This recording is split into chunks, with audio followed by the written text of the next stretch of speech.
mais ímpar. Para quem assiste depois, certamente é melhor uma gravação sem público, né? Porque consegue fluir mais rápido, né? Mas enfim, bom, vamos lá, pessoal.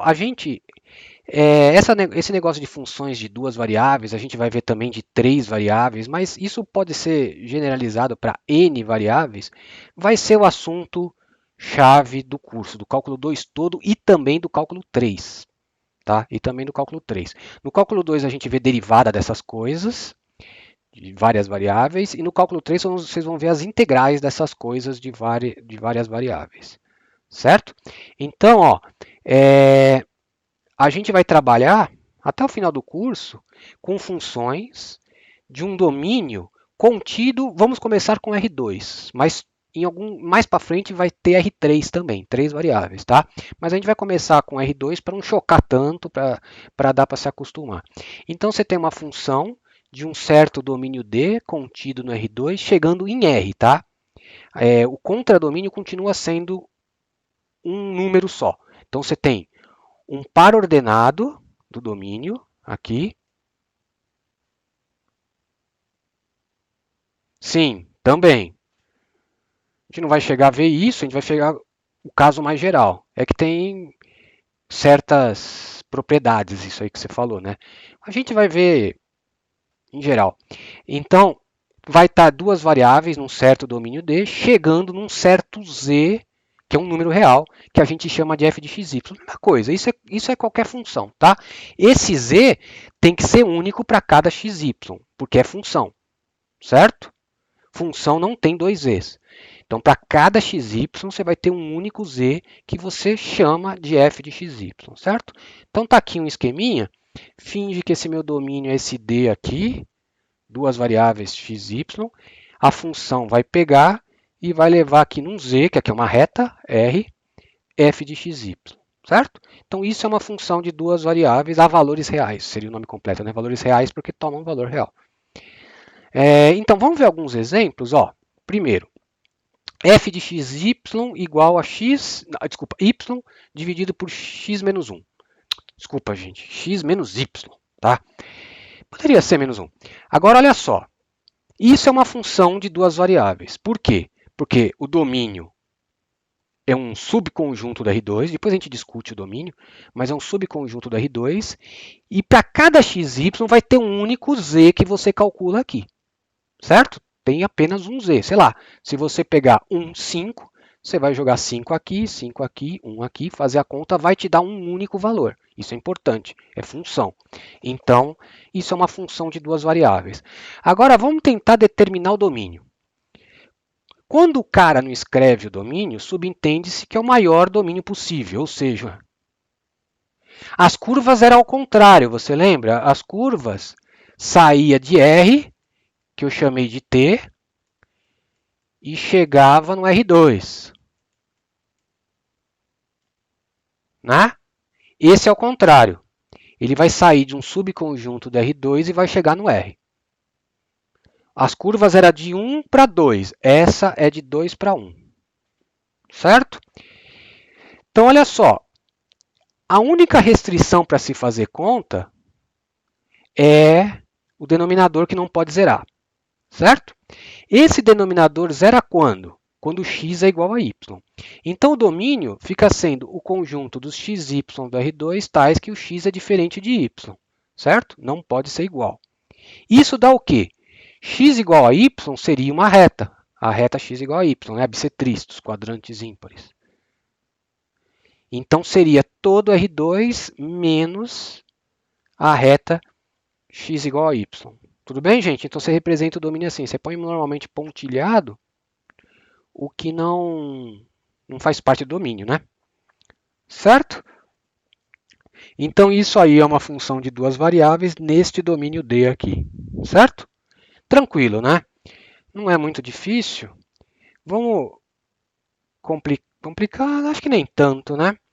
Pega essa agora. Ficou mal escaneado isso aqui. Acho que meu scanner acho que eu tenho que limpar de vez em quando, né? O vidro, senão fica borrando talvez. F de xy igual ln de x quadrado mais y quadrado. Aqui foi para facilitar mesmo. Então, olha só, qual que é a restrição aqui? Esse ln é o ln real.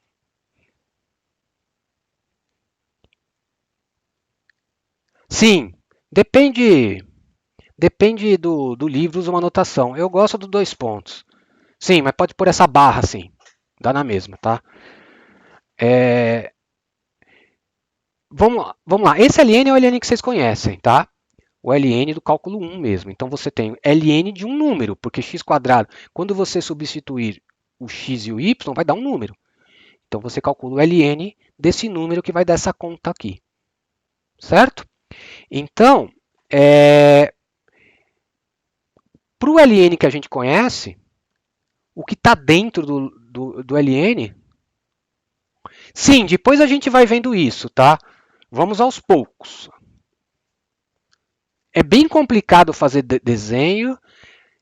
Em alguns casos dá para fazer, em outros você vai ficar doido tentando fazer. A gente usa uma outra. Normal, é mais utilizada uma outra forma de representação que a gente vai ver daqui a pouco, tá? É mais utilizada, mas também dá para fazer um gráfico disso. A gente vai ver alguns casos um pouco mais simples. Se for muito complicado, já era o gráfico. Aí você tem que usar programa para ter uma ideia e tudo mais. Bom, o que está dentro do ln tem que ser positivo. Mas como é x quadrado mais y quadrado, isso nunca é negativo, né? Na pior das hipóteses, isso é zero, porque é uma soma de dois números ao quadrado, né? Dois números positivos maiores ou iguais a que zero, né? Então, o único lugar que eu não vou poder calcular o logaritmo é quando isso zerar. E isso vai zerar só no 0, 0. Certo? Isso vai zerar apenas no 0, 0. Então, o meu domínio passa a ser o quê? O conjunto dos x e y pertencentes ao R2, tais que, pode pôr a barra aqui, xy é diferente de 0, 0, certo? Porque é só no 0, 0 isso aqui vai dar zerar e não existe logaritmo de zero. Pelo menos na reta em R não, né? Aí, uma outra forma de representar, você pode, que é muito mais usada, né? Você pode colocar assim, R2 menos o conjunto formado pelo ponto 0, 0, conjunto unitário ponto 0, 0. Eu já sei, vocês vão perguntar, pode pôr um traço assim? Ó, pode, também é aceitável, né? Aqui, né? Um traço aqui, de menos, pode, é aceitável também. Eu gosto de usar a barra deitada assim, inclinada, para não confundir com subtração, né? Claro que não faz sentido subtração, mas eu gosto assim só para distinguir. Mas pode usar o menos, tá? R2 menos o conjunto unitário formado por 0, 0. Certo? Então, graficamente, o domínio é isso aqui. Só o 0, 0 que não. Certo? Então, tranquilo, né? Mas tem na lista, eu acho que tem na lista alguma coisa, represente o domínio das funções, né? Tá vendo? Eu não estou fazendo exatamente a lista, mas isso tem na lista. Tá? Eu gosto de fazer os da lista um pouco mais para frente quando vocês já pensaram. Eu acho mais produtivo, mas eu vou tentar puxar alguns. Definição do que? Da função?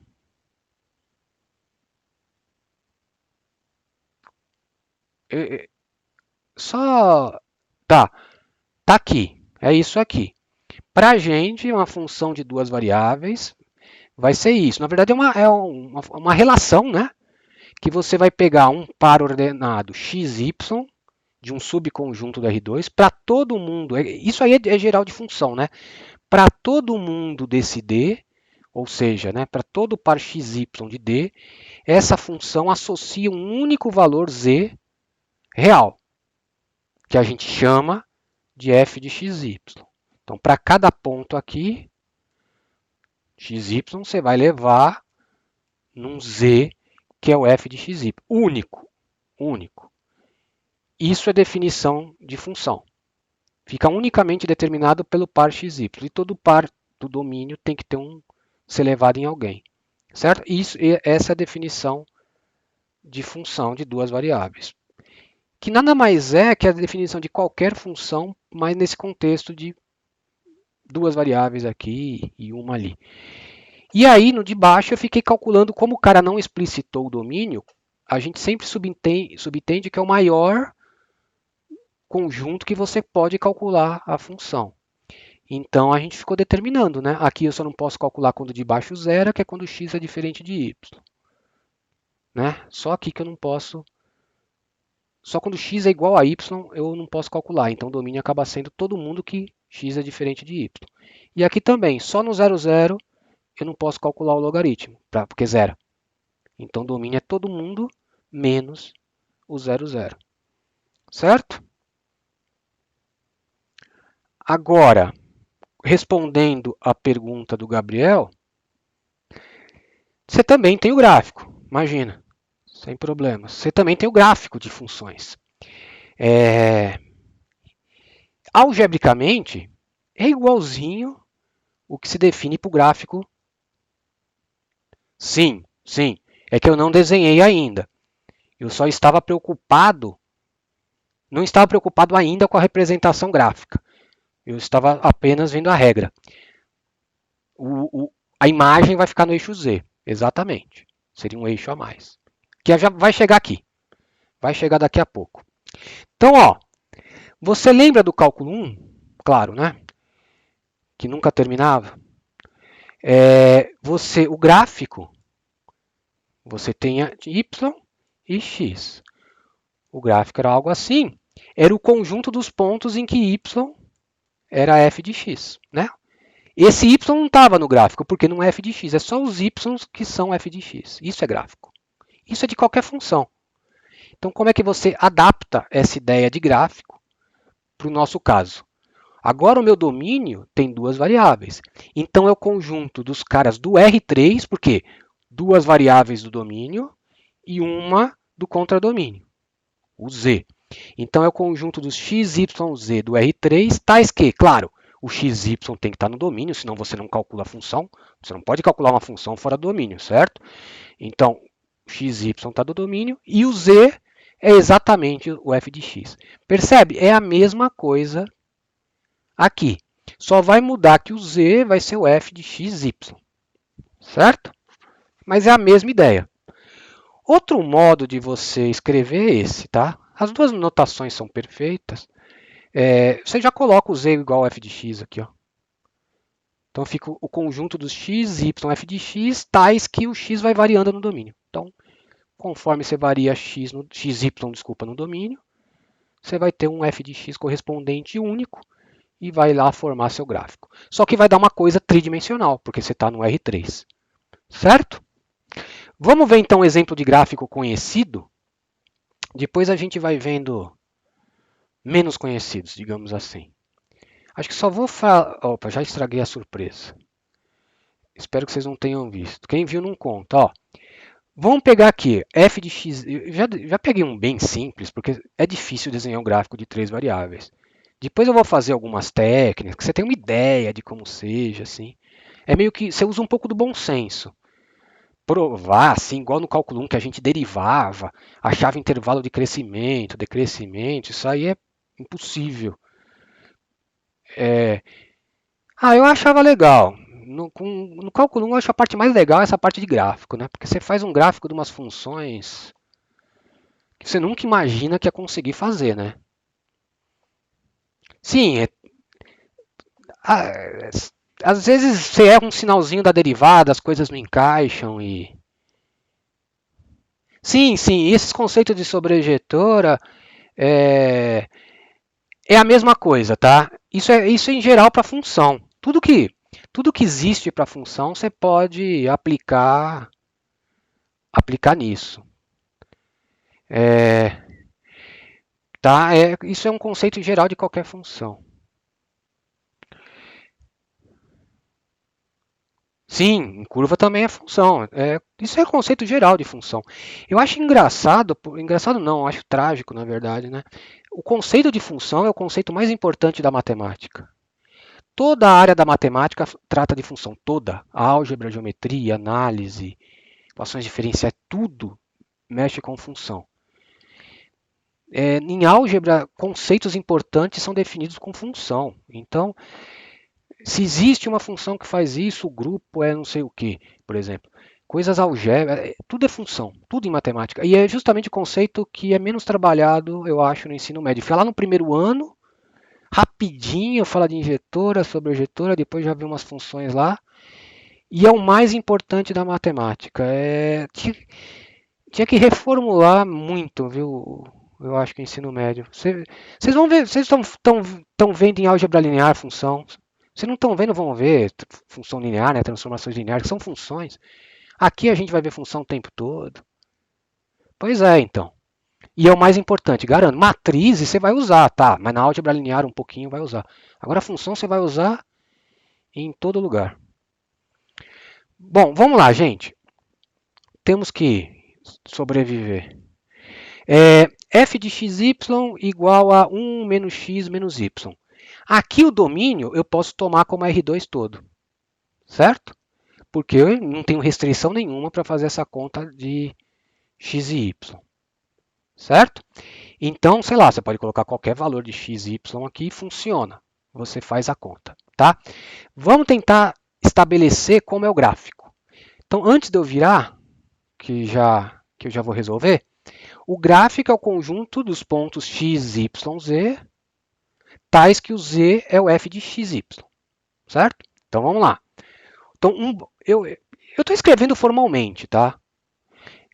Assim é o correto. Essa notação g de f, eu estou denotando, né, gráfico de f, mas ela não é muito universal, mas dá para entender, né? É o gráfico de f. Então, o gráfico de f é o conjunto dos x, y, z, né? Tais que o z é o f de xy. Então, eu escrevi a definição. Ó. Então, um ponto x, y, z está no gráfico, se e somente se, o z é o f de xy, certo? Essa é a condição para estar no gráfico. O xy tem que estar no domínio, mas aqui o domínio é o R2, então claro que sempre xy está no R2. E o z é o f de xy. Essa é a condição. Agora, quem é o f de xy? Aí eu coloquei a expressão do f de xy. Z é isso. Então, olha só, a gente viu no curso de Álgebra Linear 1, que na verdade é geometria analítica, né? Que isso aqui no espaço é uma equação de plano. Certo? Concorda? Então, isso aqui é uma equação do plano. Então, esse é um plano que... Bom, para desenhar esse plano eu já peguei uns valores fáceis. Eu peguei os cruzamentos com o eixo, só desenhei o primeiro octante. Mas vocês podem... Vocês cansaram de esboçar plano, né? Em Algelin. É um plano assim, ó, que fica aqui no primeiro octante. Claro, ele é infinito, né? É que eu desenhei só o primeiro octante para não... Que é difícil desenhar realmente, né? Sei lá, você pega x, y, 0, você vai ver que o z é 1. Por causa disso, né?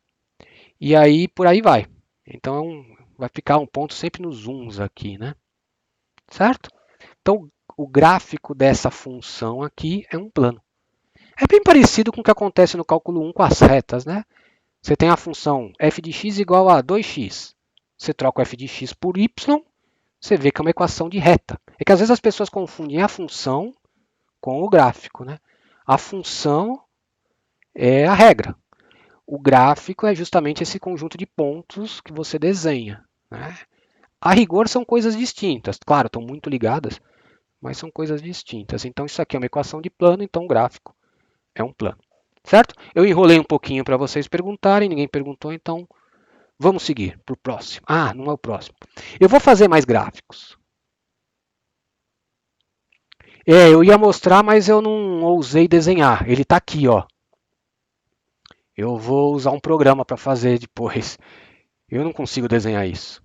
Tem gente que faz uns desenhos bonitinhos. Por isso que eu fui para análise. É tudo feito na conta mesmo. Não tem desenho. Não tem como ser geometria para mim. Bom, ó, pessoal, vocês viram, um plano já é um pouco difícil de você desenhar. Se eu colocar uns quadrados aqui, um cubo, meu Deus, você não vai conseguir desenhar. Então, normalmente, nós usamos uma outra coisa para representar função. Agora é uma novidade. Não, não vai ser felizmente. Desenhar, não. Nesse comecinho, tem uns exercícios. Esboce. Nesse comecinho, porque para ver se a pessoa está entendendo o que está acontecendo, se realmente sabe que o gráfico está na R3. Mas é pouca coisa, não é o foco. O foco vai ser achar derivada disso aqui, achar máximos e mínimos. Ah, eu sempre uso o amarelo, viu? Foi coincidência, na verdade. Não, tem na lista tem uns mais criativos, tá? Eu, vamos ver, tá vendo, gente? Isso aqui é bem mais legal do que Taylor, por isso que também. Mas eu vou fazer o de Taylor, tá? Pessoal, depois a gente vê isso, vai, vamos terminar. Ó, é, como eu disse, fazer gráfico é complicado. A gente normalmente usa curvas de nível para representar a função. Isso é um conceito totalmente novo. Esse conceito não faz sentido no cálculo 1, só faz sentido no cálculo 2. Então, atenção, tá? Ele não é complicado, mas ele é novo. E eu percebi que, assim, às vezes o conceito novo gera uma certa apreensão, a pessoa fica insegura de ter uma coisa, sair da zona de conforto, né? Estou acostumado com isso, agora eu vou ter curva de nível. Então, mas uma forma legal de você representar as funções de duas variáveis. Exato. Você teve isso na escola? Nossa, mas é mais ou menos isso, exatamente, com relevo, né? É bem isso. É bem isso que a geografia faz. Até geografia usa matemática. Então, que é uma ciência humana. Então, é exatamente isso de relevo a gente faz com qualquer função. Sim, é só mas é uma representação do relevo, certo? Onde tem morro, onde tem depressão, onde é plano, para você representar o relevo em 2D, né? É a mesma ideia. Você tem o gráfico seria em 3D, a gente vai representar em duas dimensões, que é muito mais simples. Mas é o mesmo conceito, vocês vão ver. Então, ó, então pega uma função de duas variáveis, num domínio D, chegando em R, e um C real. O Guidorizi, ele exige que o C esteja no domínio. Na imagem, desculpa, na imagem. Mas não precisa. Quando não tiver na imagem, vai dar uma curva vazia. Vocês vão ver. Mas tanto faz, ninguém vai fazer pegadinha com isso, porque justamente não é uniforme esse conceito. Eu gosto do C real, para você não ter que se preocupar com a imagem. Porque você normalmente determina a imagem calculando as curvas também. Vocês vão ver. Então, ó, o que seria a curva de nível? Eu vou definir algebricamente, depois eu vou fazer um desenho. Então, essa notação é minha, tá? Eu acho muito prática. O Guidorizi, ele usa assim, a curva de nível f igual a c. Tá? Ele usa assim. A curva de nível f de xy igual a c. Eu gosto dessa notação de conjunto, porque na verdade é um conjunto. Então a curva de nível c de f é o quê? São os conjuntos de pontos do domínio tais que a função vale esse certo c. Ou seja, são todos os pontos do domínio cujo, sei lá, o gráfico de f, o z, está nessa altura c. Certo?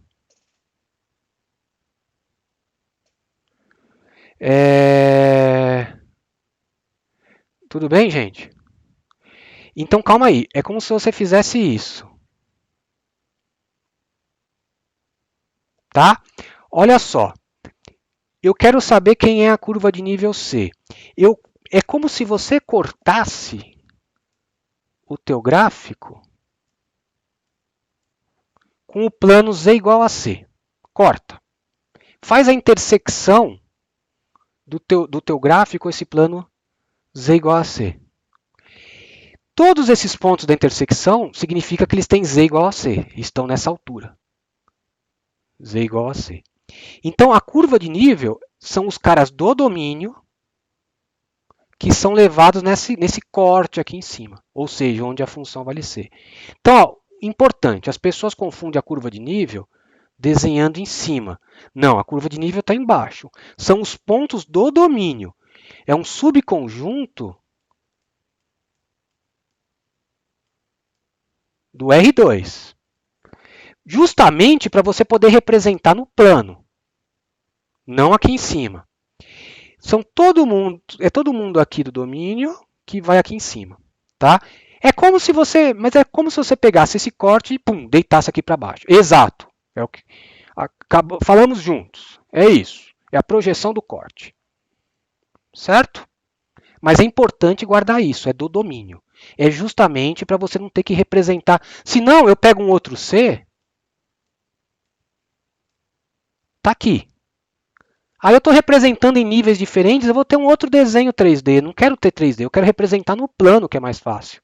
Então aí vai ter um outro nível aqui. Ó. Eu exagerei no nível, mas é isso. Certo? Vamos ver uns exemplos para ficar claro. O nosso velho conhecido, mas é o que o Lucas falou, é a projeção do corte, não é o corte em si. Ele está no domínio. Então, olha só, exemplo. Pega o nosso plano. Nesse caso, né? Às vezes não. Depende do gráfico. Se o gráfico é muito bagunçado, vai ficar bem bagunçado. É que eu fiz esse gráfico assim. Nesse gráfico vai ficar tipo uns alvos tortos, os níveis, né? Como você disse. Né? Depende do gráfico, da função. Então, vamos para o nosso plano. Para o nosso plano aqui. Eu apontei errado. Aqui. Então, a gente já viu o gráfico, é o plano. Vamos ver os níveis, curvas de níveis. Finge que a gente não conhece o gráfico ainda. Dá para você deduzir os cortes, né? Mas eu vou fazer algebricamente. Como eu disse, eu sou analista, eu faço tudo algébrico. Então, mas claro que depois a gente vai para fazer o desenho. Então, ó, vamos descobrir quem é o nível C. Então, f de xy é C, né? Que é o nível C, fixo um C. Se C está fixo, tá? Claro, muda o C, muda o nível. F de xy igual a C, C e somente C, 1 menos x menos y é C, porque esta é a F. E aí eu isolei. C e somente C, x mais y igual a 1 menos C. Então, o que acontece? Dado um C fixado, nós estamos no plano. Lembra que os níveis estão no plano. Isso, no plano xy, é uma equação de reta, certo? Porque nós estamos no plano. O que essas retas têm em comum? São todas paralelas, né? Só muda o coeficiente linear, onde cruza o eixo y, não é, gente? Tem o mesmo coeficiente angular. Todas essas retas são paralelas. Tem coeficiente angular menos 1, né? Se isolar o x, o coeficiente angular é menos 1, certo? Então, muda o C, você tem uma reta. Outro C tem outra reta, paralela àquela, só deslocada. Então, as curvas de nível, o diagrama de curva de nível, fica mais ou menos assim. Se você chutar o C igual a zero, o coeficiente linear é 1, né? Vai cortar no 1 aqui, ó. Se o C for 1, vai dar 0 e vai ficar x mais y igual a 0, né? Vai cortar no 0, 0 aqui, ó. C igual a menos 2 e por aí vai. Para cá o C está aumentando. Por que eu não coloquei menos 1? Eu pulei um nível, né? Dá na mesma, não tem escala. Mas poderia ser o menos 1, né? O menos 2 estaria mais para lá. Ah, será que eu coloquei o menos 2? Não, é aqui que ela intercepta o chão, né? É aqui que dá o chão, quando C é 0, né? Então, fica um diagrama assim. Percebe que legal? Ó, gente, dá para você reconstruir o gráfico de F pensando no diagrama, né? É que agora tá difícil, né? Porque normalmente eu gesticulo aqui. É como se você pegasse essa reta C igual a menos 2 e afundasse menos 2 para o chão. Essa reta C igual a 0 fica no nível 0. Essa reta C igual a 1, você sobe para o nível 1. Essa reta C igual a 2, você sobe para o nível 2, tá vendo? Dá a impressão que vai formando esse plano mesmo, né? Percebe?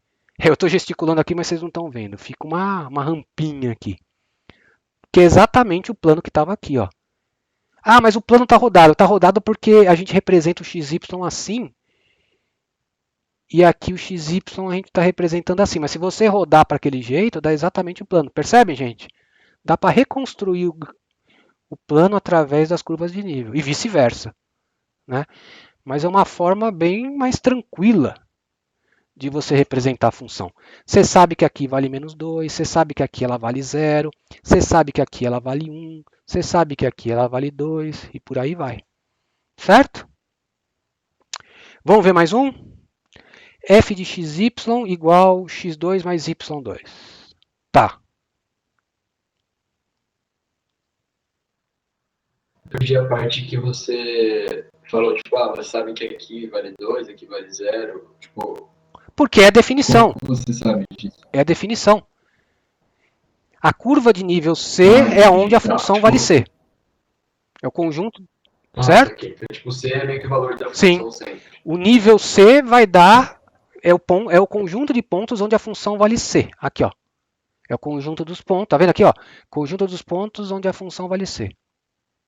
Certo? Então, se você esboça o nível C igual a menos 2, é o conjunto dos pontos onde a função vale menos 2. Certo? Sim, fica essa rampinha crescente que é o famoso. Sim, exatamente. Se você deixa variar o C, ela vai preencher, não o plano, né? Ela vai preencher o domínio. É que nesse caso o domínio é o plano. Ela vai preencher o domínio, porque a função tem que valer alguma coisa, né? Dado um ponto do domínio, a função tem que valer alguma coisa. Sei lá, digamos que ela valha 30, então ela vai aquele ponto vai estar na curva de nível 30. Certo? Tem que estar em algum lugar, em algum nível. Todo ponto do domínio tem que estar em algum nível. Certo? Mais alguém, gente? O próximo exemplo é disso também. Então dá tempo de perguntar ainda. Vamos complicar um pouquinho. F de xy igual a x2 mais y2. Esse é o famoso paraboloide. Tá? O gráfico, né? É o famoso paraboloide. Então vamos lá, vamos tentar as curvas de nível. Aqui, vamos lá, de novo. Exatamente, agora sim vai ficar um alvo. Exato, já pegaram aí. Então, mas vamos lá. F de xy é C, C e somente C, x quadrado mais y quadrado é C. Certo? Porque este é o F de xy. Certo? Agora vamos lá. Perceba que a gente vai ter que distinguir os Cs. Nem todo C faz o mesmo papel igual ao outro. Por exemplo, se C é zero, qual que é o conjunto dos pontos que x quadrado mais y quadrado é zero? Só tem o zero, zero. Só no zero, zero, x quadrado mais y quadrado é zero. Exato. Tudo bem? Se o C é negativo, qual que é o conjunto dos xy tais que c quadrado mais y quadrado dá um número negativo? Não tem. Exato, não existe. Então não existe nível negativo. Vazio, conjunto vazio. Exato. Aí está um pouquinho diferente da minha definição com a do guidorismo, mas ninguém vai pegar vocês com isso, tá? Porque não é uniforme. Eu prefiro dizer nível vazio. O guidorismo ele exclui esse caso. Ah, não está na imagem, não tem C, não tem nível. Eu gosto de falar que é um nível vazio, curva de nível vazio, conjunto vazio. Tá? Agora, o caso que realmente não, né? O zero importa, claro. Mas, em geral, no caso mais geral, ó, eu coloquei aqui. Se C é positivo, então isso dá o quê? É uma equação de um círculo de raio raiz de C, né? Porque você vai ter essa equação. Eu devia ter colocado a equação, esqueci. E centro na origem, exato. E como C é positivo, você pode escrever C. Como C é positivo, você pode escrever assim, né? Então o raio é ao contrário, né? Desculpa, gente. Tem que fazer ao contrário. Para dar cara. Não, tá, o que eu fiz está certo, mas é para dar cara de círculo. Circunferência, você tem que escrever assim, né? Raiz de C. Certo? É uma equação de circunferência raiz de C. E se C é negativo, como a gente já tinha visto, o nível C é o conjunto vazio, né? Não tem. Não tem ninguém que vai encarar negativo. Então, ó, meu diagrama de níveis, esse último círculo, eu estava indo tão bem, né? Esse último ficou horrível. Mas fica, como ele disse, um alvo, né? Então, ó, C igual a zero, um único ponto. Sei lá, suponha C igual a meio, C igual a 1, C igual a 2, porque vai aumentando no raio, né? Se o raio é raiz de C, conforme se aumenta C, aumenta o raio. E vai indo. Sim, nesse caso ele vai cobrir todo o plano XY, porque o domínio é real também, né? Então, dado qualquer ponto, ele está num nível, vai ter um nível aqui. Certo? Dado um outro ponto, vai ter um nível aqui. Todos círculos, conforme nossas contas mostraram. Certo? Agora, como que a gente reconstrói o gráfico? É como se você subisse cada curva para o seu nível correspondente.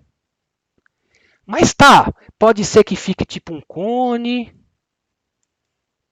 Aqui também tem níveis circulares no cone. Mas não é um cone. Como que eu sei que não é o cone? Eu vou fazer alguns cortes mais inteligentes. Dá para ver algebricamente pela variação que é raiz de C e não. Se fosse a variação fosse C, seria cone. Conforme dá para ver aqui também, ó.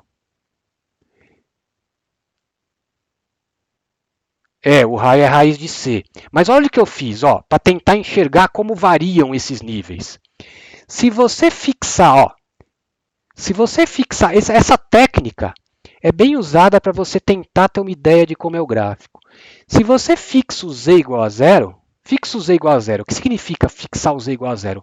Você está pegando o gráfico apenas o que pega do gráfico no plano. Sim, o cone seria se o raio fosse C. Eu vou mexer com o cone depois, mas exatamente.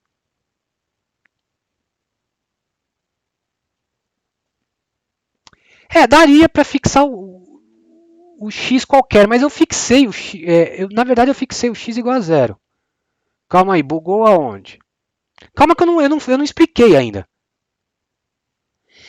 Não, calma. Não, tipo, mas é que você falou de raiz de C, tipo, que o João falou, que o fato do raio ser raiz de C já elimina a possibilidade de ser um cone, eu não sei. Não, né, na verdade é porque ele percebeu isso e eu só confirmei.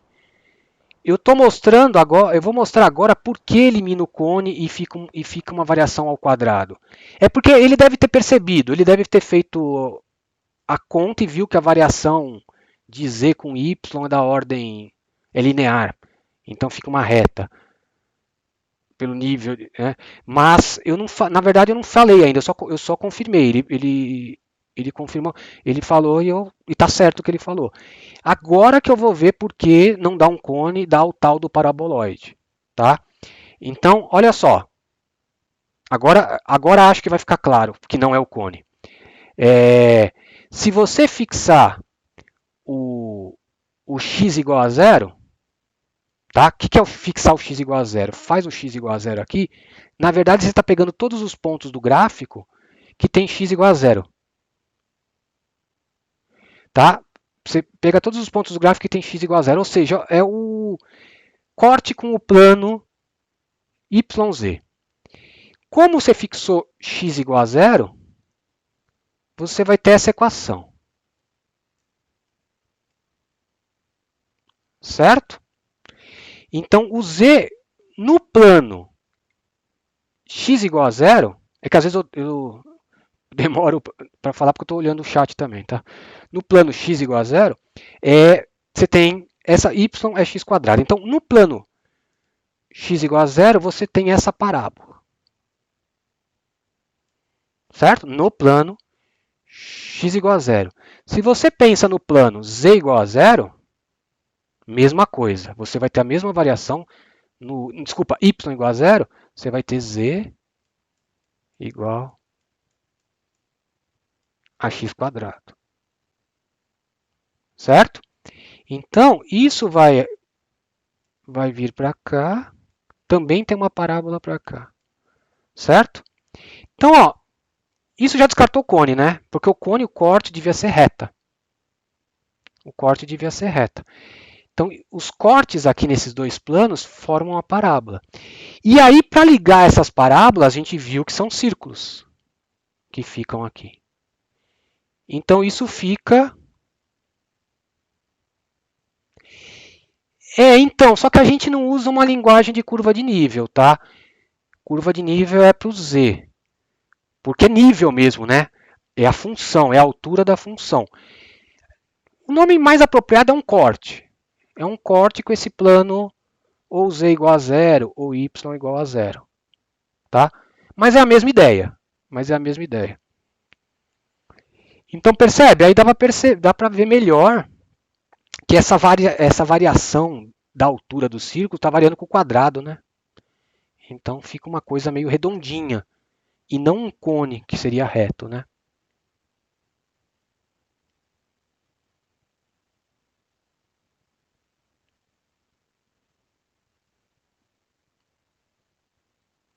Na verdade, sim, né? Não o espaçamento em si, né? A taxa de variação, né? O quanto ele sobe, né? Porque no cone ele subiria assim, né? O que você anda de x, o que você anda de altura, você andou de raio, né? O que você andou de altura, você andou de raio. E aqui o que você é diferente, né? Você está andando quadrado, né? E tudo, mas está variando com a raiz, né? Porque justamente esse valor que você falou de espaçamento é a variação do C, né? É a variação do C. Mas calma, isso parece que a gente está mais filosofando, assim. Na verdade, a gente determinou esses cortes e aí uniu cortes por círculos, né?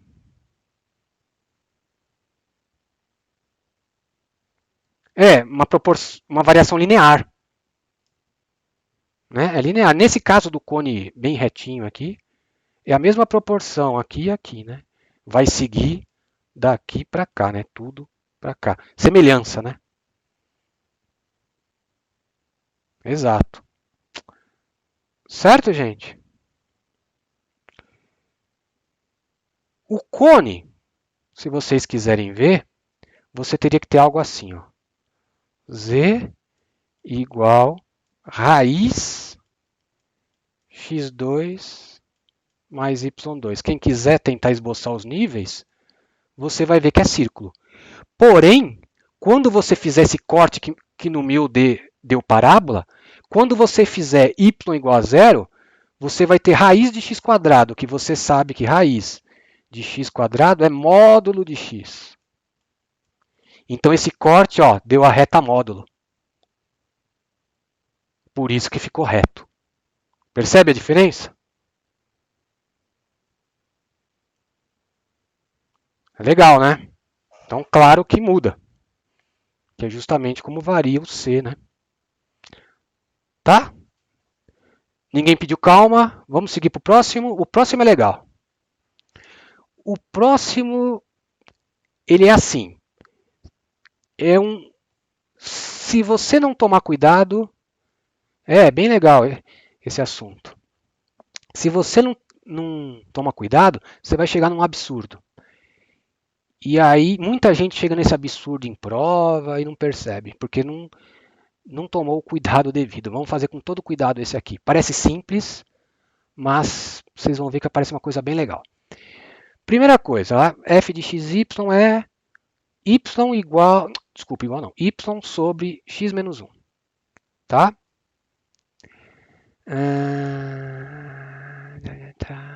Eu me atrapalho porque o outro journal é diferente. Então aqui já tem um probleminha, domínio. Qual que é o único valor que eu não posso pôr aqui? Eu não posso ter x igual a 1, senão eu vou zerar embaixo e não pode dividir por zero, certo? Não pode dividir por zero. Então, não posso ter x igual a 1. Então, eu coloquei. Agora, olha só. Por isso, gente, eu aconselho vocês a escrever corretamente. Para escrever direito ajuda a não errar. Então, olha, eu escrevi direito. Domínio é o conjunto do xy do R2 tais que x é diferente de 1. Como está no R2, está vendo? x igual a 1 no R2, por isso que é bom escrever direito, não é um ponto, certo? O que é isso? X igual a 1 no R2 é toda uma reta, certo? Tudo bem? Então, meu domínio, eu não vou descer porque vai estragar a surpresa. O meu domínio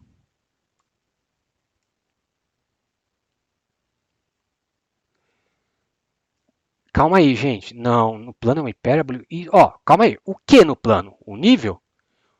O gráfico está no espaço. O nível? Não, não tenta adivinhar. Calma, vocês já estão se antecipando. Eu estou no domínio ainda, vocês já estão fazendo. Não, eu estou brincando. Eu sei, dá.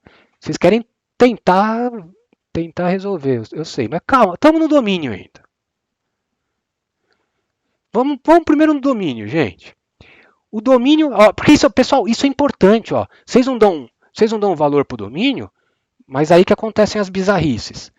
X diferente de 1 no R2 é uma reta. Aliás, x igual a 1 no R2 é uma reta. Então, igual a 1, eu falei, no R2, tá certo. Então aqui está o R2, x igual a 1 seria... Nossa, bom, até que está paralelo, né, a outra. Seria essa reta. Então, meu domínio é todo mundo que não está na reta. Concordam primeiro com isso, gente? Então, aqui é proibido desenhar a função. Não tem função aqui. Certo? Pessoal, vocês não dão valor, mas muita gente cai em prova. Esboce o domínio. Aí o cara fala, x diferente de 1. Aí ele tira esse pontinho aqui. Pronto. Desenhei o domínio. X diferente de 1 é isso. Não, não é. Isso é erro comum. Aparece em prova. Então, por isso que eu estou enfatizando primeiro. Sim, é que é difícil fazer tracejada aqui, viu?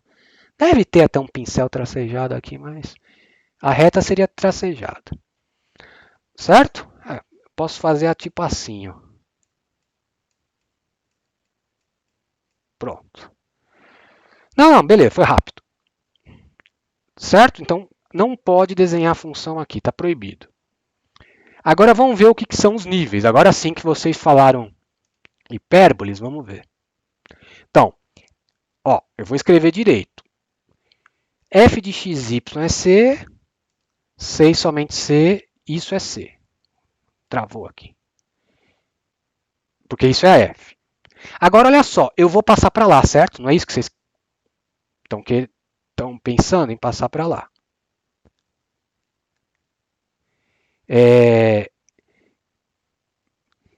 Eu já sei porque vocês confundiram com hipérbole. Seria hipérbole se eu chegasse numa coisa assim, ó.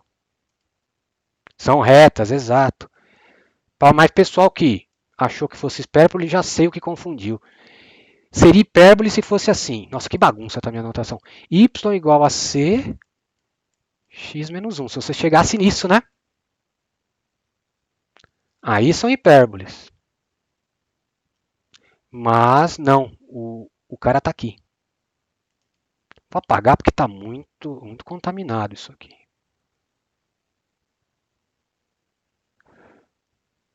Certo? Não, então. É que eu não tinha entendido como vocês chegaram nisso, agora eu entendi. Por causa disso. Tá? Então vamos passar para... Olha só, isso é de matemática, não é de cálculo, é de matemática. Isso aqui não vale para x igual a 1. Quando você passar para cá, o de cá vale para x igual a 1. Então aí que pode surgir um erro. Como eu tentei escrever direito, como eu passei para lá, eu estou permitindo, nessa equação aqui, eu estou permitindo x igual a 1. Mas antes não valia. Então eu coloquei assim, isso equivale a isso e x diferente de 1. Porque o x diferente de 1 já estava descartado por causa é o que vocês chamam de condição de existência, né? Dessa equação, tá? Então, para ter uma equivalência, ser a mesma equação, é um jeito... É matemática isso, correto de escrever. Então, isso não é equivalente a isso só. Porque isso vale para 1, isso não vale. Então, isso é equivalente a isso mais para x diferente de 1, tá? Só um jeito correto de escrever para eu lembrar que isso aqui é a mesma coisa que isso, mas só com essa condição. Porque a outra não está descartado. Tudo bem, gente? Eu tenho que escrever direito porque não posso dar mau exemplo para vocês. Tá? Então eu escrevi direitinho. Aí, como o colega o João falou, isso é reta, né? Dado um C, dá uma reta. Só que, ao contrário do outro exemplo de retas que teve, o que está mudando nessa reta também é o coeficiente angular, né? O C muda. Então, vai variando o C, vai mudando o coeficiente angular da reta conforme varia o C. Certo? Então, aí eu fiz uns esboços. Uns esboços. Porque são várias retas, mas o diagrama de nível, né? Calma aí, antes disso.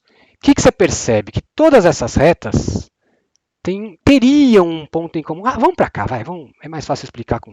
Não estou querendo estragar a surpresa, mas olha só. Aí é uma coisa um pouco confusa até para explicar. Essa reta não existe. Agora sim, eu desenhei tracejada. Exato, 1, 0. Olha para cá. Essas retas aqui têm em comum o ponto 1, 0, como o João Paulo falou. Só que 1, 0 não está no meu domínio. Então essas retas passariam todas pelo 1, 0, mas 1, 0 não existe no domínio. Certo? 1, 0 não existe no domínio. Então todas essas retas passariam no 1, 0, mas eu tenho que tirar 1, 0. É meio esquisito, né? Eu uso 1, 0 para desenhar a reta, mas na verdade 1, 0 está fora do domínio. Então, na verdade, não são retas, né? São par de semirretas. Cada nível é um par de semirreta, para lá e para cá. Então eu fiz o esboço de alguns. C igual a 0 significa que a reta y é igual a 0. C igual a 1, coeficiente angular 1. C igual a 2, coeficiente angular 2. C igual a 3 vai ter um coeficiente angular 3. C igual a menos 1, coeficiente igual a menos 1. Tranquilo. Você percebendo isso aí que o João falou, que passa num 0, passaria num 0. Calma aí, gente, hiperboloide não fiz ainda. Talvez eu faça com as quádricas para fazer o de Taylor, vamos ver.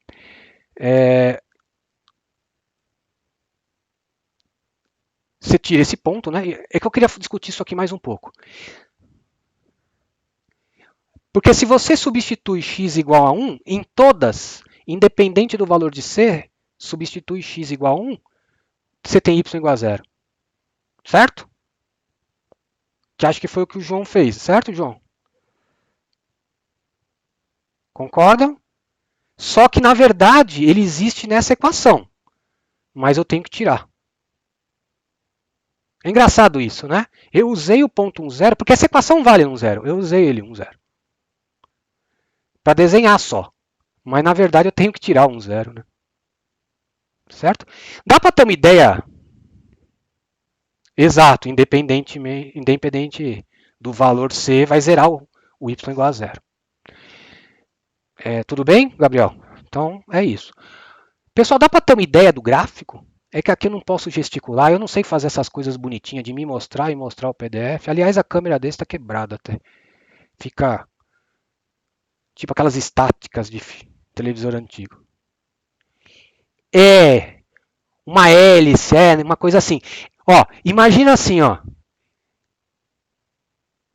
Então, mas imagina assim. Pega essa, ó, pessoal, atenção, todo mundo. Imagina assim, segura com a mão direita para cá, para a direita, e a esquerda para a esquerda, nesse nível C positivo. Você segura essa reta C igual nível C igual a 0 com as duas mãos. Aí você sobe essa reta e torce. Torce em direção da reta x igual a 1. Você sobe e torce na vertical. Sobe e torce. Fica tipo, como ele disse, um DNA. Só que um DNA que vai tendendo a reta C igual a 1. Vai tendendo. Não vai chegar lá. Porque ó, se aumenta o C, é um coeficiente grande.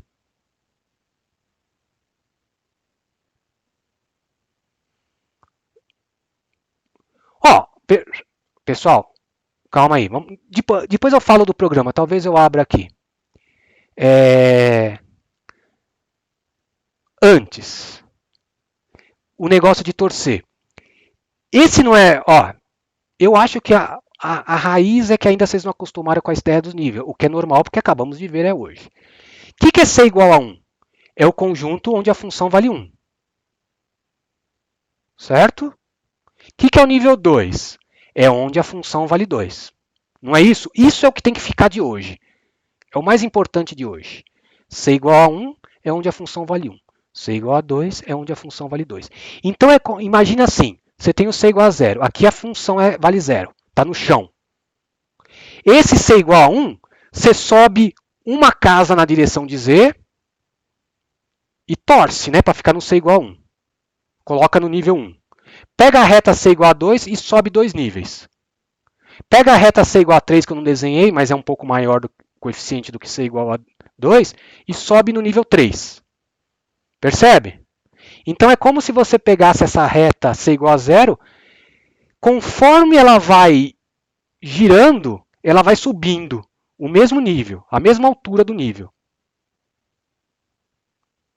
Certo? Mas é isso que o nível faz, certo? É como se essa reta C igual a 1 estivesse na casa Z igual a 1. Essa reta C igual a 2 estivesse na casa C igual a 2. A reta C igual a 3. E essa para baixo, né? A menos 1 se afunda. A C igual a menos 1 está lá embaixo. Certo? Então, tá vendo? Por isso é. Aqui tem a ver com a tangente, né? Porque o coeficiente angular é a tangente, né, desse ângulo. Então aqui varia 1, aqui varia pouco. Aqui você vai aumentar muito o nível, vai torcer pouquinho, até o infinito. Aqui é um coeficiente angular muito alto aqui. Mas não é infinito ainda. É que eu errei o lápis. Aqui vai ter um coeficiente angular muito alto.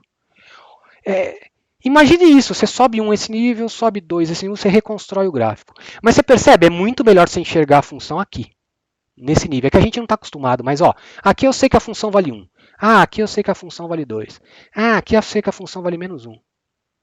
Dá para enxergar, dá para você ter uma ideia do comportamento da função sem o gráfico, olhando os níveis. Que é mais ou menos aquela coisa de geografia, né? Pessoal, ó, então eu também sou ruim dessa visão espacial, confesso, eu também sou ruim.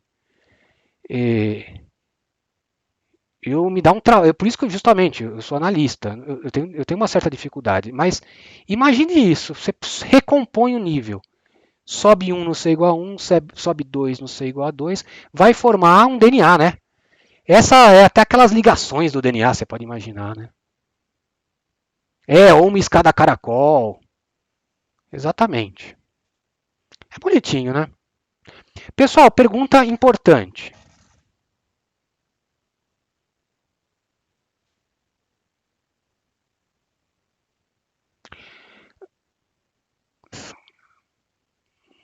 Então, a gente está vendo os cortes projetados no chão.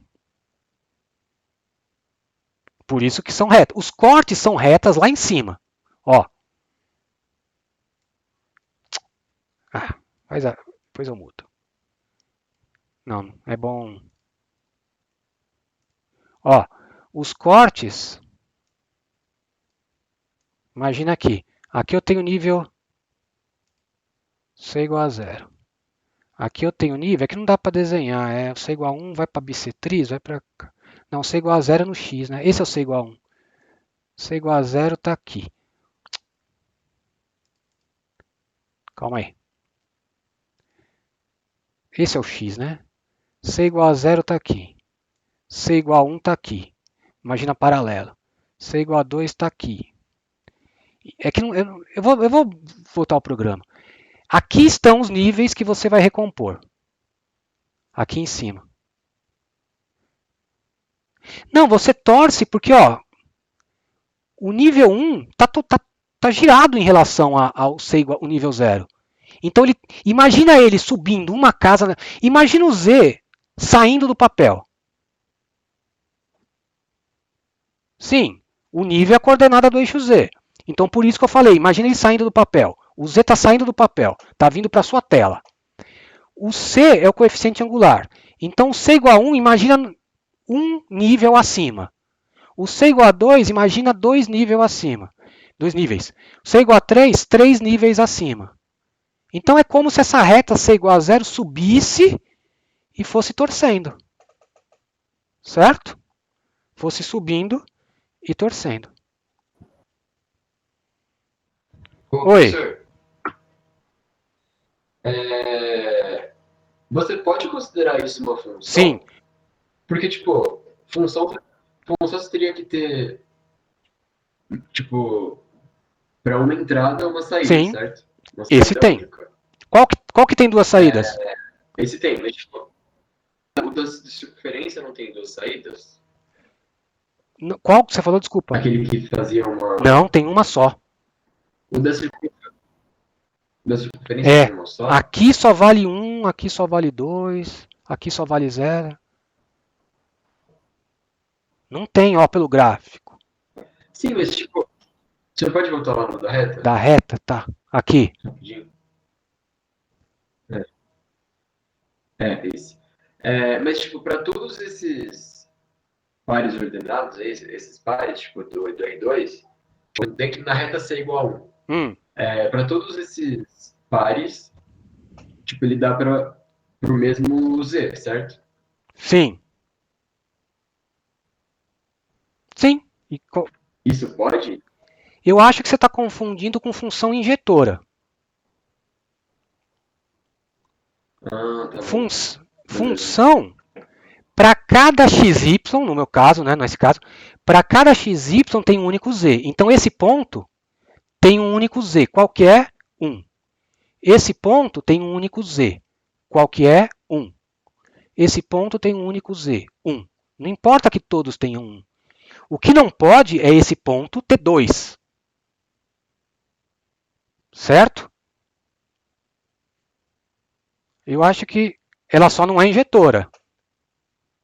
Exato. Tudo bem? Então, agora baseada na pergunta dele, que eu já ia perguntar, suponha que por absurdo você não tirasse essa reta x igual a 1. Então você obteria um gráfico assim, tá? Suponha que você esqueceu de tirar o x igual a 1. Você só pensou na reta, não tomou aquele cuidado que eu falei e não tirou essa reta do domínio.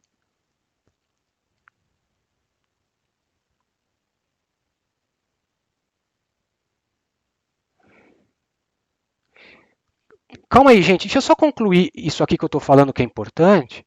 Senão eu já estou para falar isso há meia hora. Depois a gente volta, tá? Deixa eu só concluir isso. Ó. Suponha que você não tirou, mas eu vou voltar aí. A reta x igual a 1, você não tirou, tá? Então você obteve, chegou nessa equação de reta, né? Legal, esqueceu isso. Chegou nessa equação de reta e x igual a 1. Poderia acontecer isso, gente? Vocês estão vendo alguma contradição nisso? Baseado no que me perguntaram agora por áudio. Eu não sei, acho que é o Gabriel que ligou, né? Não sei. Hein? O que vocês acham? Todos essas funções, esses níveis. Exatamente, Henrique. O que Henrique falou.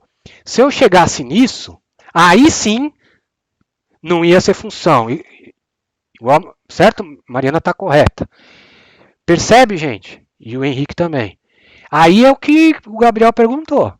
Aí sim, eu tenho um ponto que tem dois níveis diferentes, já não pode. Porque aqui, se ele está no nível 1, significa que a função vale 1. Mas ele está no nível 2 também. Então a função vale 2. Como que nesse ponto a função pode valer 1 e a função pode valer 2? Não é função. Algo está errado. O que está errado? Você esqueceu de tirar o domínio.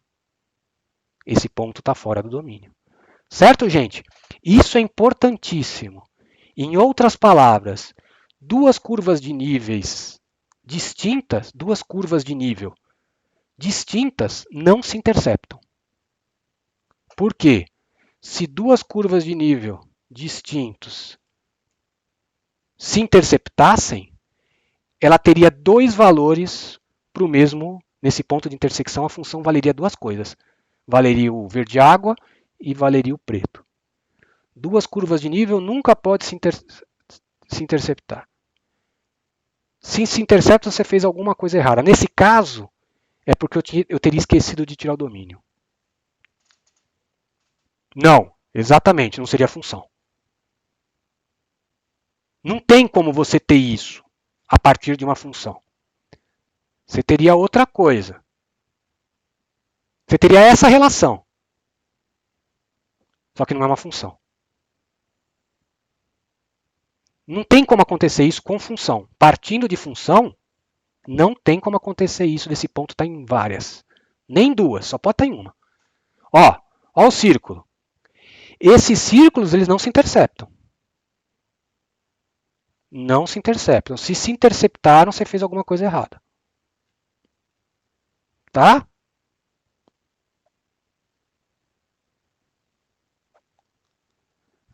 Legal, né, gente? Será que dá tempo de fazer o Taylor? Ou vocês querem que eu grave e mande depois naquele... Vamos tentar então? É que eu não sei, às vezes dá uma discussão e a gente não termina. Então, é que como eu não tenho... O IME falou que ia comprar a mesa digitalizadora desde o primeiro semestre, ainda não chegou. Então, eu não comprei, agora está muito caro. E duplicaram o preço do negócio, então eu não comprei. Dobraram, né? E então eu tenho que fazer o que eu já fiz, na verdade, que eu escrevi, né? E eu tinha pensado em fazer os 6, porque tem bastante coisa. Pessoal, mas tudo bem? Então, curvas de nível não se interceptam e tudo mais. Com isso, dá para você já começar a ver essas coisas de funções de duas variáveis, tá? Depois eu volto a fazer exercício, garanto. Alguém mandou aqui o link, né? Sobe o chat que tem o link. Também tem o site do Wolfram, ó.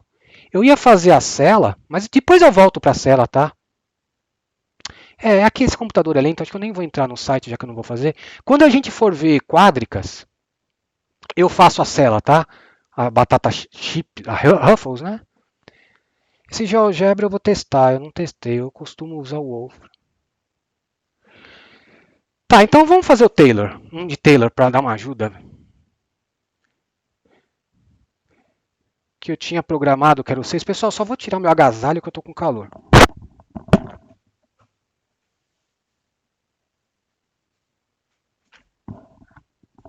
Pronto, é que esquentou. Ó, seguinte. Eu tinha programado a fazer o sexto, porque tem algumas coisas para fazer. Então, para dar uma mão aí no Taylor, que pelas dúvidas, eu não respondi as dúvidas do chat, porque, na verdade, os professores são muito rápidos, né? Mas eu li todas, então esse aqui tem a ver com as dúvidas que estavam lá, né? Enfim, no item A a gente já fez. Olha só, eu não coloquei exercício da lista, mas praticamente parte dele já foi feita. Então, o exercício A ele pede para você construir o polinômio de ordem n de f de x igual a e a x em torno de x igual a zero. Então, vamos lá. O que você precisa para construir o polinômio de Taylor de ordem n? Das enésimas derivadas, da derivada até a ordem n. Então, toda a derivada de e a x, eu já resumi aqui, porque a gente já fez, tá? No PDF de Taylor estão os detalhes. Toda derivada de ordem k, qualquer k, é a própria e a x, que no zero vai dar e a zero, que é sempre 1. Então, lembra, as parcelas do polinômio de ordem de Taylor é f k no x0, que é 0. Eu vou colocar, se alguém puder, legal, mas eu vou colocar... esqueci. Eu vou colocar lá no disciplinas, então, vezes, né, x menos 0 a k, que eu não imaginava ter que fazer isso, sobre k fatorial. Essas são as parcelas. né? Aqui é x menos 0. O zero é o ponto que eu estou construindo o polinômio. Então vai ficar e a zero, que é 1. Primeira derivada, que é 1 vezes x menos 0 sobre 1 fatorial. X quadrado sobre 2 fatorial. X ao cubo sobre 3 fatorial, porque você está subtraindo zero. Certo? E por aí vai até n. Então, isso nós já vimos, tá? Na aula de Taylor original, nós vimos isso. E eu regravei, tá lá. Eu fiz de novo na aula regravada. Esse é o polinômio de Taylor de ordem n no zero da exponencial. Certo? Então, a gente já tinha feito. Eu meio recapitulei como que é. Vamos de novo. Vamos para o próximo B. No B, ele pede... no B, ele pede para você aproximar E com um erro inferior a 10 a menos 5, tá? Tá escrito lá. Aproxime E com um erro inferior a 10 a menos 5. Eu não fiz exatamente esse, mas eu fiz com 10 a menos 4, lembra? Eu fiz com 10 a menos 4. Então, alguns da lista estão praticamente feitos. Então, mas tudo bem, vai mudar um pouquinho, vamos fazer de novo. Até para lembrar. Então, ó, esse foi o caminho que a gente seguiu naquela aula. O E, na verdade, é a exponencial no 1, certo? O E é o f de 1. E o f de 1 a gente aproxima pelo polinômio de Taylor em 1, calculado em 1. Certo? O Pn calculado em 1. É para isso que serve o polinômio de Taylor, para você aproximar a função. Tá? Então vamos usar essa estratégia que já apareceu quando eu fiz o 10 a menos 4. A diferença é que ele quer que o erro seja menor que 10 a menos 5. Então vamos lá. Qual que é a fórmula de Lagrange para o erro? O erro em 1 é a enésima mais uma derivada. Por que mais 1? Se você para o polinômio na ordem n, o erro é sempre uma ordem a mais. Então, é a derivada n mais 1, em um certo x barra, que você não sabe quem é. A única coisa que você sabe a respeito do x barra é que o x barra fica entre o x0, que neste caso é 0, e o x que eu estou aproximando. O x barra fica sempre no meio. No meio não no ponto médio, tá? Entre um e outro. Certo? Então, a única coisa que a gente sabe sobre x barra é que ele está entre 0, porque neste caso o x0 é 0, e entre 1, que nesse caso o x é 1 que eu estou aproximando. Tá? Então, tudo bem, mas isso eu vou usar depois. Então, é a enésima mais uma derivada no x barra, sobre n mais 1 fatorial, sobre x menos x0, n mais 1. Tá? Na dúvida, naquela dúvida do chat, eu vi que alguém perguntou, colocou um x aqui. Não, aqui não é x, aqui é o x barra, tá? É um cara que a gente não conhece. Está entre x e x0. Então, a exponencial, a derivada n mais 1 também é exponencial, calculada em x barra, fica assim, certo? A exponencial em x barra, n mais 1 fatorial, 1 a n mais 1. 1 a n mais 1 eu sumi, porque é 1, tá? Então você tem que o erro, ele é exatamente isso. Só que a gente não sabe quem é o x barra, então a gente estima.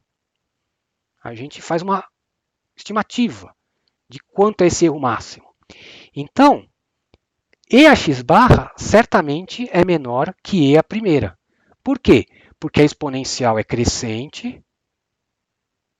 Então, como o x barra está entre 0, que é o ponto que eu construí o polinômio, e 1, que é o ponto que eu estou aproximando, x barra está aqui, mesmo desenho aqui, mas para os valores reais nossos, e a exponencial é crescente, claro que o E a x barra é menor que o E a primeira. Certo? Então, eu usei essa desigualdade porque justamente eu não conheço o x barra.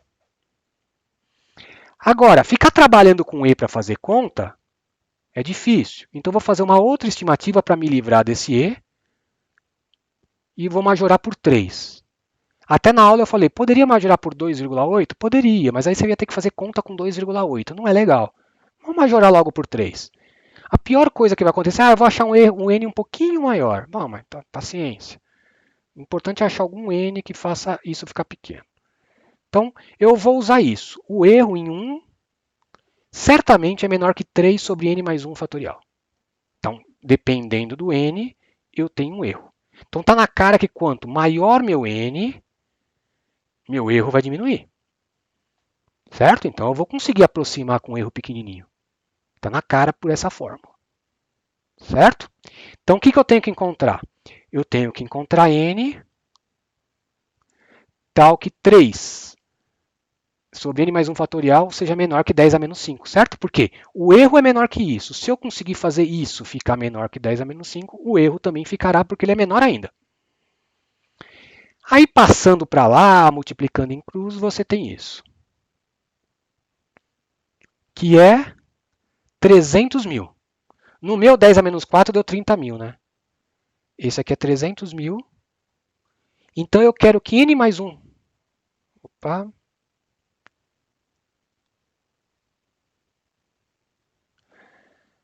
Aqui, na verdade, eu sei porque o Guidorizi faz isso. Porque eu também faço, na verdade, nesse caso.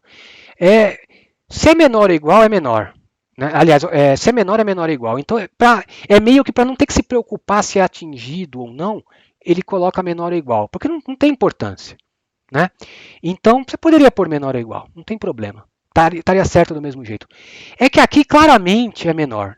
Então eu pus menor. É para não se preocupar. Pô, será que atinge? Você não precisa se preocupar com isso. Então, na dúvida, põe menor ou igual. É que nesse caso está na cara que é estritamente menor. Mas se você está na dúvida, pode pôr menor ou igual. Certo? Tanto faz. Tudo bem, gente? Aí, por tentativas, se o n mais 1 for 9, já serve. Eu não anotei os valores, vocês podem checar isso, porque não tem muito tempo também. Acho que eu tenho 10 minutos, né? Ou 20, 10. Então, se n mais 1 for 9, já serviu. Tá? Claro que se n mais 1 for 20, a calculadora do Google faz. Eu estava sem calculadora científica. No site do Google você digita 9 fatorial, ele te dá. Aí tem uma calculadora lá que ele faz. Não precisa nem de instrumento. Aí. Então, claro que se você usar n igual a 20, também vai dar. Ah, que vocês fizeram? Tá, em Mac, né? Tinha esses EPs aí. É verdade. Então, o menor, você não precisa, a menos que o exercício peça, mas em geral, você poderia começar no 20. Você ia perceber que satisfaz. Então, n mais 1 igual a 9 já serve, então o n igual a 8 vai servir, né? Porque é o n mais 1 que é 9, né? Aqui, ó. Joga 9 no n mais 1, dá certo, passa de 300 mil. Então, n igual a 8 já serve. Então, o e é aproximadamente o P8, porque é o n, né? É P8 de 1. E aqui eu coloquei a fórmula do P8 de 1. Que é, ó, aqui está por extenso, digamos assim. Ó, coloca 1 aqui em tudo, vai ficar um somatório de 1 sobre k fatorial, né? Então aqui é o jeito que eu resumi, ó. K igual a 0 você tem isso, K igual a 1 você tem isso, que é 1 fatorial e 0 fatorial é 1, né? K igual a 2 você tem o 2 fatorial, K igual a 3 você tem o 3 fatorial, até o K igual a 8. Certo? Tudo bem com esse símbolo de somatório? Deve aparecer em vários lugares, né? Quando vocês viram integral de Riemann, acho que o professor colocou. Não dá para ficar sem símbolo de somatório naquilo lá. Muito horrível. Certo? Será que travou o chat? Não, né? Porque às vezes esse ano está melhor, esse semestre está melhor, não está travando. Certo, gente? Agora, o item C. Não sei se eu vou conseguir terminar. Que tem uma coisa polêmica no item C. Mostrar. Na verdade, era o D que era mais. Não vou conseguir. Depois eu termino. Mostrar que EAX² menos essa coisa aqui é menor ou igual que o próprio EAX², x a 2n, n mais 1, blá blá blá. Essa coisa. Pessoal, vocês estão aí?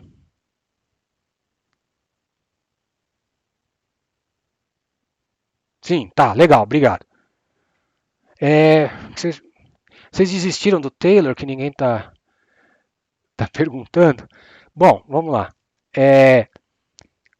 O jeito que eu que eu pensei é o seguinte, o que você poderia fazer?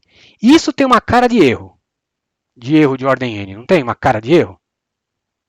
Então, por isso que eu perguntei, se vocês queriam que eu fizesse depois. Então, isso tem uma cara de erro, que é a diferença entre f e o polinômio. Então, vocês poderiam construir o polinômio de Taylor de e(x²). Poderiam derivar e(x²), dá certo. E aqui, mostrar que isso aqui é o erro, fica menor que o erro. Mas eu já quis dar uma de mais esperto. Eu vou aproveitar o polinômio de e(x), só que calcular em x². Então, olha só, por uma questão, para não confundir, olha o que eu escrevi. Para todo alfa, por uma questão psicológica, eu chamei de alfa para não confundir, e a alfa menos 1 mais alfa ao quadrado sobre 2 fatorial, mais alfa ao cubo sobre 3 fatorial, etc. O que é isso? É a diferença entre f e a x e o polinômio de ordem n de f. Ó, em alfa. Certo? Diferença de f e o polinômio de ordem n, né, em alfa. Então, a diferença de f e o polinômio é o que nós chamamos de erro, ou resto de Lagrange, n de alfa. É a diferença o erro, né, que você comete ao aproximar f de alfa pelo polinômio de ordem n em alfa. Certo?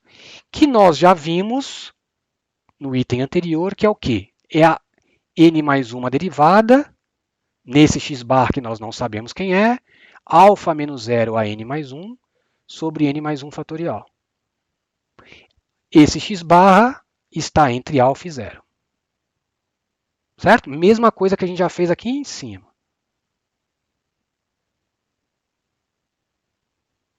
Só que no alfa. Tá? Não no 1. Lá eu tinha feito no 1, agora eu estou fazendo num alfa qualquer. Tudo bem? Agora vem o quê? O pulo do gato.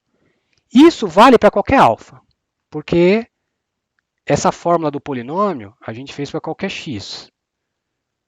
Então isso vale para qualquer alfa. Em particular, eu vou fazer alfa igual a x², para aproveitar o polinômio. Então, no lugar de alfa, eu vou trocar tudo por x². Então vai ficar x², x², x⁻⁶. Ó. Os fatoriais não mudam, porque é só o alfa que é x².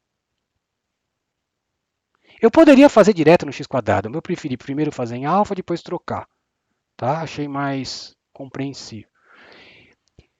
Esse x barra, eu não vou colocar x², porque ele não é o x. Ele é um cara que está entre alfa e 0. Então, neste meu caso, esse x barra está entre 0 e o x². Não, isso aqui é para depois. Porque eu estou calculando em x². Claro, troquei tudo que tem alfa por x². O x barra vai ser outro. Antes meu x barra está entre alfa e 0, agora meu x barra está entre 0 e x². Que no fundo é o alfa. No fundo é a mesma coisa. Tudo bem, gente? Aqui era n mais 1, mas como é alfa ao quadrado,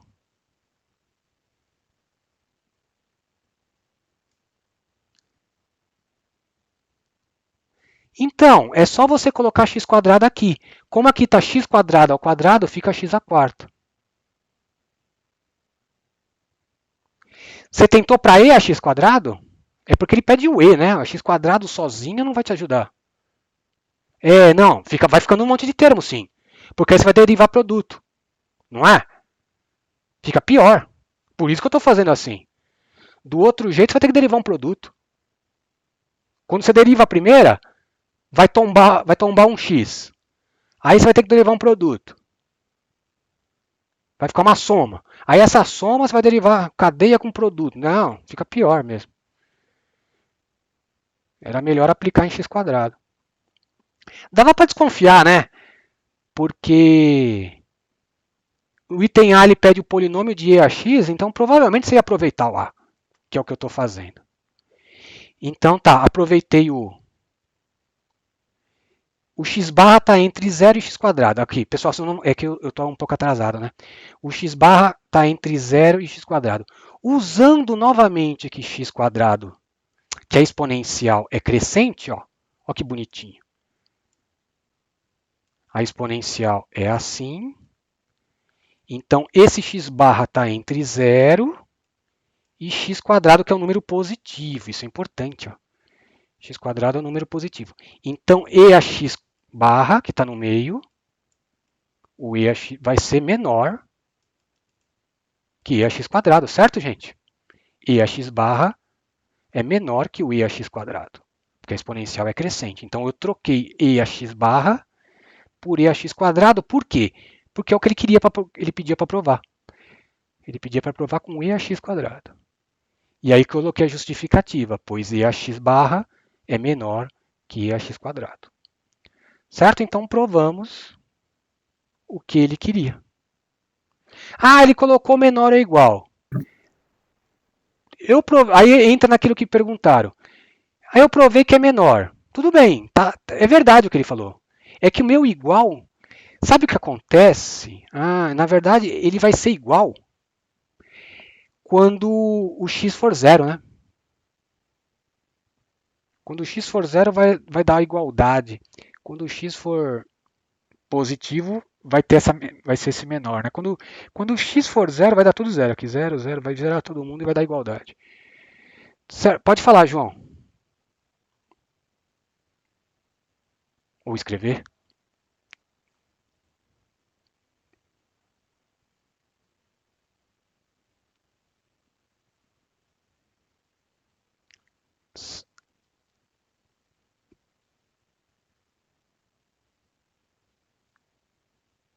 Como assim o sinal dela? Depende. Nesse caso, ele pede para você avaliar o erro em módulo. Tem um da lista que o erro ele pede sem módulo. Aí você considera o sinal. Tem que considerar o sinal de tudo. É que como ele pediu em módulo, aí é melhor para a gente não precisa de sinal. O módulo é melhor para trabalhar, né? Mas como assim sinal real? Você está falando em complexo?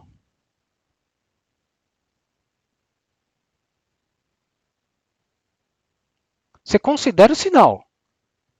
Então, isso aí que eu não entendi. O sinal dela é considerado, é isso que você quer dizer? Não sei. Porém, quando você coloca módulo, que normalmente é o que? O sinal vai te dar se esse erro, a diferença entre F e P é para mais ou para menos. Às vezes você consegue determinar. Como o exercício 1B da lista, né? Ele pede para mostrar que o erro é positivo. Se o erro é positivo, deixa eu ver uma folha. Se o erro é positivo, significa que F é sempre maior que P. Então, né, o erro é sempre definido como F menos P. Esse é o erro. Se o erro é positivo, como o primeiro da lista, significa que F é sempre maior que P. Então, o erro é para menos. O polinômio é menos que a função. Dá para você determinar isso pelo sinal do erro. A conta dá direto o sinal aqui, ó, quando você calcula a derivada no x barra. Vai aparecer aqui. Ou aqui também, se o x estiver para lá, vai aparecer na conta, sim. Essa fórmula prevê o sinal. É que normalmente a gente põe módulo, mas vai aparecer um sinalzinho sim. Certo, gente? Eu acho que eu passei do horário. Vocês querem que eu vou subir esse PDF? Ele pede para avaliar 0, um monte de gente já saiu, 0,025 com erro menor que 2 a 10 a menos 14. É horrível esse. Dá uma conta chata. Eu faria diferente. Eu majoraria tudo por cima. É ruim, né? Eu fiz a conta, é questão de vocês verem, né? A gente quer que isso, aí eu coloquei, aproveitando aqui, eu estimei o E por 3. Eu não carreguei isso aqui, Deus me livre. Eu estimei por 3, mas esse x eu mantive no erro, na fórmula do erro aqui, ó. Então, como o x é meio, porque é 0,25, é o quadrado de meio, eu escrevi como 2 quinto 2an. Porque aqui eu tenho 1 sobre 2, aí eu cancelei um pouquinho, ó. Eu cancelei umas coisas, multipliquei em cruz, e cheguei que n mais 1 fatorial sobre 2an, porque eu cancelei esse 2 com esse 18. Ficou 16. Isso aqui tem que ser maior que 196.608. E fui tentando. N igual a 4 não deu. N igual a 5 deu. Tá? E aí eu usei essa fórmula aqui. Tá? Eu aproveitei esse erro. Só que aqui não, no E não. Eu chutei o E para 3. Eu estimei o E para 3. Eu não vi vantagem em deixar esse E aí. A vantagem ficou um pouquinho aqui. Porém, eu faria diferente. Eu chutaria isso aqui por 1. Porque não passa de 1, né? Meio é menor que 1. Eu ia encontrar um N muito maior. Mas eu não teria esse cara aqui me enchendo. Eu encontraria um N maior, mas não facilitaria a minha vida. Percebe, gente? Eu vejo lá no fórum muita gente, uma pessoa chegou num N, eu cheguei no outra, mas não quer dizer que está errado, depende da estimativa. Você chutou para 1 o X? Podia. Beleza. Dá maior, perfeito, tá perfeito. A não ser que o cara peça o menor N, né? Aí você tem que ser econômico. Mas não é muito natural, né? Normalmente você quer um N. E aí você manda o computador fazer, na verdade, então já começa no 1.000.000 o computador testando. Certo? Pessoal, tudo bem? Desculpa eu ter passado do horário hoje. Eu sei que vocês têm que ir até a sala do Valentim, né? Espero que seja perto. Eu vou parar de gravar.